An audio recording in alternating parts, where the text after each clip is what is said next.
नमस्कृत्य नरं चैव नरोत्तमं देवीं सरस्वतीं व्यासं ततो जयमुदीरयेत्। ओम नमो भगवते वासुदेवाय। ओम नमः पितामहाय। ओम नमः प्रजापतिभ्यः। ओम नमः कृष्णद्वैपायनाय। ओम नमः सर्वविघ्नविनायकेभ्यः।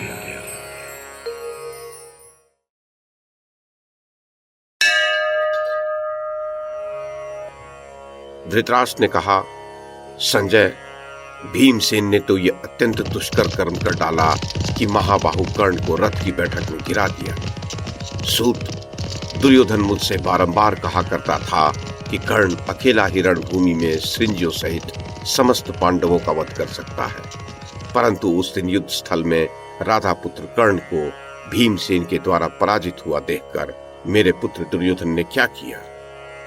जन्मेजय, संजय ने कहा, महाराज धृतराष्ट्र, सूत पुत्र राधा कुमार कर्ण को महासमर में परांगमुख हुआ देख आपका पुत्र अपने भाइयों से बोला, तुम्हारा कल्याण हो, तुम लोग शीघ्र जाओ और राधा पुत्र कर्ण की रक्षा करो। वह भीमसेन के भय से भरा हुआ संकट के अगाध महासागर में डूब रहा है। जनेश्वर, राजा दुर्योधन की आज्ञा पाकर वे सैनिक क्रोध में भर गए और जिस प्रकार पतंगे अग्नि की लपट की ओर दौड़ते हैं, उसी प्रकार भीमसेन को मार डालने की इच्छा से उस पर टूट पड़े। शुतरवा, दुर्धर, क्रात, विवित्सु, विकट, सम, निशंगी, कवची, पाशी, नंद, उपनंद, दुर्प्रधर्ष, सुबाहु, वातवेग, सुवर्चा, धनुर्ग्राह, दुर्मद, जलसंध, शल और सह, ये लोग रथियों से घिरे हुए दौड़े और भीमसेन को चारों ओर से घेर कर खड़े हो गए। फिर तो उन्होंने नाना प्रकार के बाणों की छड़ी लगा दी। भीमसेन उनके प्रहारों से पीड़ित हो रहा था, तब भी उसने आपके पुत्रों के 500 रथों की धज्जियां उड़ा दी और 50 रथियों को यमलोक भेज दिया। तदनंतर क्रोध में भरे हुए भीम ने एक भल्ल मारकर विवित्सु के मस्तक को धड़ से अलग कर दिया। उसकी मृत्यु हुई देख सभी भाई भीम पर टूट पड़े। तब उसने 2 भल्लों से आपके 2 पुत्र विकट और सम के प्राण ले लिए। लगे हाथ भीमसेन ने तेज किए हुए नाराज से मारकर क्रात को भी यमलोक भेज दिया। महाराज, इस प्रकार जब आपके वीर धनुधर पुत्र मारे जाने लगे तो रणभूमि में घोर हाहाकार मचा। आपकी सेना का संहार करके भीम ने नंद और उपनंद को भी मृत्यु के मुख में पहुंचा दिया। तब तो आपके पुत्र भय से घबरा उठे। वे भीमसेन को प्रलयकालीन यमराज के समान भयंकर जानकर वहां से भाग गए। आपके इतने पुत्र मारे गए, ये देखकर कर्ण का मन बहुत उदास हो गया। उसकी आज्ञा से मद्रराज ने पुनः अश्व बढ़ाए। वे अश्व बड़े वेग से जाकर भीमसेन के रथ से भिड़ गए। उसके पश्चात तो एक दूसरे का वध चाहने वाले कर्ण और भीमसेन में बाली सुग्रीव की भांति भयंकर युद्ध होने लगा। कर्ण ने अपने सुदृढ़ धनुष को कान तक खींचकर 3 बाणों से भीमसेन को बींध डाला। भीम ने भी एक भयंकर बाण कर्ण पर चलाया। उस बाण ने कर्ण का कवच फाड़कर उसके शरीर को छेद दिया। उस प्रचंड प्रहार से कर्ण को बड़ी व्यथा हुई। वह व्याकुल होकर कांपने लगा। तदनंतर रोष और अमर्ष में भरकर उसने भीमसेन को 25 बाण मारे। तदुपरांत अनेक सहायकों का प्रहार करके एक बाण से भीम की ध्वजा काट डाली। उसके पश्चात एक भल्ल से उसके सारथी को भी मार दिया। लगे हाथ धनुष भी काट डाला। फिर एक ही मुहूर्त में हंसते हंसते उसने भीमसेन को रथहीन कर दिया। अंबिकानंदन, रथ के टूटते ही भीमसेन गदा हाथ में लिए हंसते हंसते कूद पड़ा। फिर वेग से उछलकर वो आपकी सेना में घुस गया और गदा मार मार कर समस्त सैनिकों का संहार करने लगा। पैदल होते हुए भी उसने अपनी गदा से 700 गजों को उनके सवारों, ध्वजाओं और अस्त्र शस्त्रों सहित नष्ट कर डाला।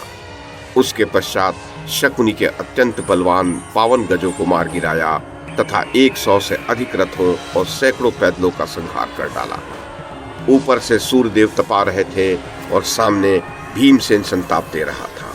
इससे समस्त योद्धा भीम के भय से युद्ध भूमि छोड़कर भाग निकले। इतने में ही दूसरी ओर से 500 रथियों ने आकर भीमसेन पर चारों ओर से बाण वर्षा करना आरंभ कर दिया, परंतु भीम ने उन सबको गदा से मारकर यमलोक पठा दिया। साथ ही उनकी ध्वजा पताका और आयुधों के भी टुकड़े टुकड़े कर डाले। तत्पश्चात शकुनी के भेजे हुए 3 सहस्त्र अश्वारोहियों ने हाथों में शक्ति, रिष्टि और प्रास लेकर भीमसेन पर धावा किया। भीमसेन ने बड़े वेग से आगे बढ़कर उन सब का सामना किया और नाना प्रकार के पैतरे बदलते हुए उन सबको गदा से मार डाला। उसके पश्चात भीमसेन दूसरे रथ पर सवार हुआ और क्रोध में भरकर कर्ण का सामना करने के लिए पहुंच गया। नरेंद्र, उस समय कर्ण और युधिष्ठिर में युद्ध चल रहा था। कर्ण ने अपने बाणों से युधिष्ठिर को आच्छादित कर दिया और उनके सारथी को भी मार गिराया। सारथी के न होने से युधिष्ठिर के रथ के अश्व भाग चले। उनके रथ को पलायन करते देख महारथी कर्ण बाणों की बौछार करता हुआ उनका पीछा करने लगा। कर्ण को धर्मराज का पीछा करते देख भीमसेन क्रोध से जल उठा। उसने अपने बाणों से पृथ्वी और आकाश को चारों ओर से ढक दिया। उसके पश्चात कर्ण पर भी भीषण बाण वर्षा की। कर्ण लौट पड़ा। उसने भी सब ओर से तीखे बाणों की वर्षा करके भीम को आच्छादित कर दिया। कर्ण और भीम दोनों ही धनुर्धरों में श्रेष्ठ थे। उस समय एक दूसरे पर विचित्र विचित्र बाणों का प्रहार करते हुए उन दोनों ने अंतरिक्ष में बाणों का जाल सा बुन दिया। यद्यपि उस समय मध्याह्न का सूर्य तप रहा था, तब भी उन दोनों के सहायक समूहों से रुक जाने के कारण उसकी प्रखर प्रभा नीचे नहीं आने पा रही थी। उस समय शकुनी, कृतवर्मा, अश्वत्थामा, कर्ण और कृपाचार्य, ये 5 वीर पांडव सेना से लोहा ले रहे थे। उनको डटे हुए देख भागने वाले कौरव योद्धा भी युद्ध में पीछे लौट पड़े। प्रजानाथ, उस समय उनके आने से बड़ा भारी कोलाहल होने लगा, मानो वर्षा से बढ़े हुए समुद्रों की भयानक गर्जना हो रही हो। उस महासमर में एक दूसरे से उलझी हुई दोनों सेनाएं परस्पर दृष्टिपात करके महाराज धृतराष्ट्र बड़े हर्ष और उत्साह के साथ युद्ध करने लगी।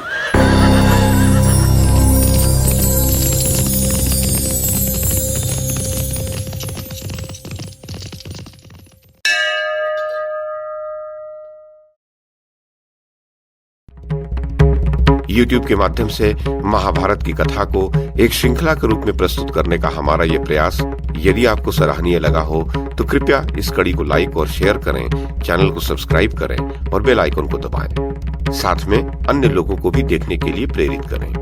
धन्यवाद और नमस्कार।